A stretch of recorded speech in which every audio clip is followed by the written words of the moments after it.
था कि गैर मजरूआ ज़मीन होता है, तो उस पे लोग सालों से जैसा रह रहे हैं, मान के चलिए कि सालों से रह रहे हैं और उनके खानदान दर खानदान वहाँ पे गुज़र रहे हैं, लोग रह रहे हैं।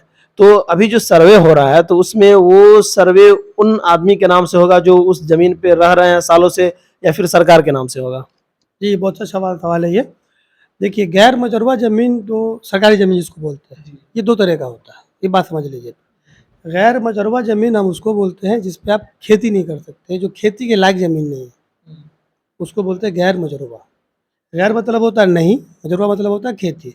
जो खेती के योग्य नहीं है, उस ज़मीन को बोलते हैं गैर मजरूआ। ये परती हो सकता है, ये आपको कुछ खाली जगह है और सरकारी ज़मीन ये होती है। तो गैर मजरूआ ज़मीन 2 तरह का होता है, एक होता है गैर मजरूआ आम, एक होता है गैर मजरूआ खास।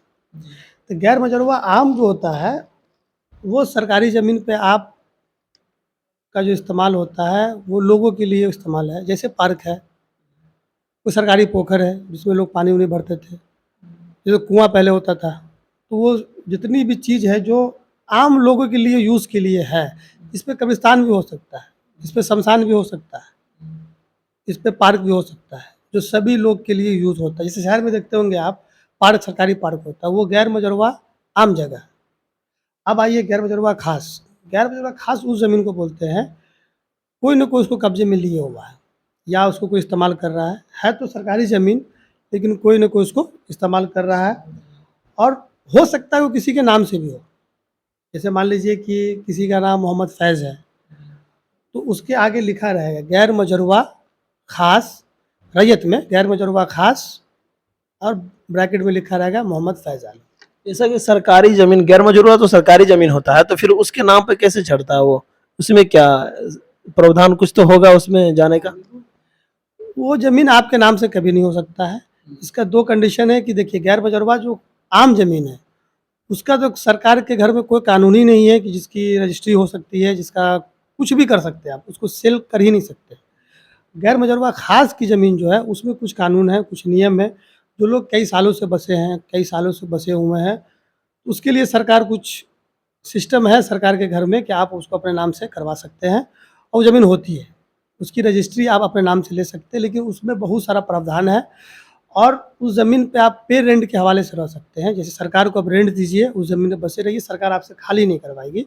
उस रैयत में भी नाम लिखा रहेगा गैर मजरूआ और अगला उस आदमी का नाम लिखा रहेगा। उसको बोलते हैं, जैसे हिंदी में बोलेंगे तो आप बोलेंगे बिहार सरकार बोले, अनावाद बिहार सरकार। एक होता है अनावाद सर्वसाधारण बिहार सरकार।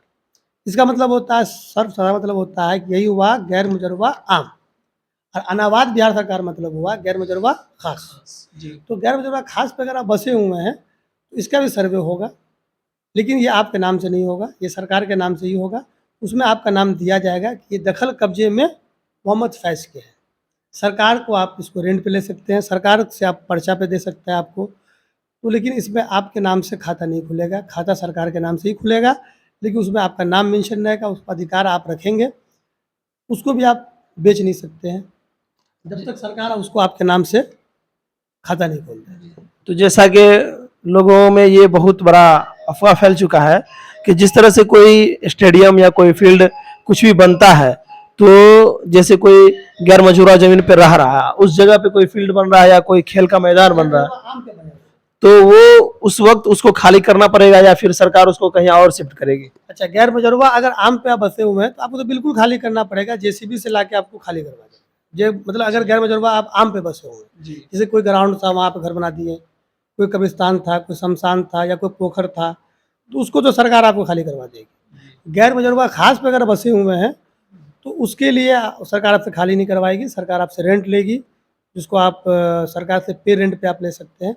और इससे बहुत पहले की बताते बात आपको 1950-52 की बात है कि ये सब पीपी एक्ट चीज़ होता था, पीपी एक्ट पेपर होता था, जिससे सरकार लोगों को अलॉट करती थी 15 धूर, 20 धूर, 25 धूर, तो उसका जो है, उसका भी खतियान होता था और उसका खतियान लोगों के नाम से खुलता था।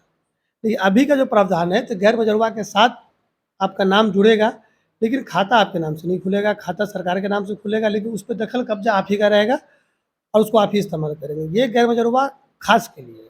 गैर मजरूबा आम के लिए जो है, उसके लिए तो कोई सिस्टम नहीं है कि आप उसको बेच सकते हैं या उस पे रह सकते हैं और गैर मजरूबा खास को आप अपने नाम कर सकते हैं, ये प्रावधान है रजिस्ट्री में। अब रजिस्ट्री ऑफिस में जाइए, इसके बारे में पता कीजिए कि अगर आप 50 साल से 100 साल से गैर मजरूबा खास पे अगर आप बसे हुए हैं तो उसका खतियान खुलता है और वो उसकी रजिस्ट्री वो आपके नाम से खाता उसका खतियान बन सकता है। ये गैर मजरूबा खास में है, आम में तो बिल्कुल नहीं है।